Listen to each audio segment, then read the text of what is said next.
I love using flower die cuts in my creating, and I love the fact that there's so many different ones to choose from. Let's compare the Flower Fields die from Sizzix with the Wildflower Stems 3. Now this Flower Fields die is a single die. It doesn't have a blade at the bottom, so you can control how big or how small the bottom of that die cut is, which is a nice feature to have.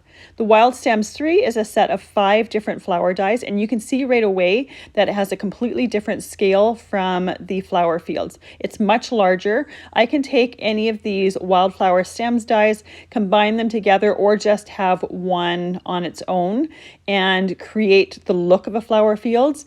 With the Flower Fields, you wouldn't really be able to cut them apart to use individual flowers because most of them are joined in several different places, so it would get a little bit finicky. So it's great to have the choice between the two as well as the different scale.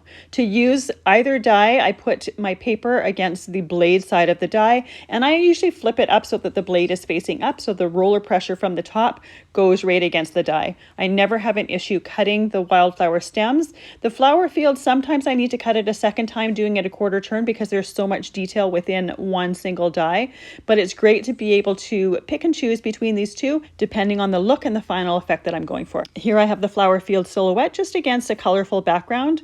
I love both of these sets and the options that they include.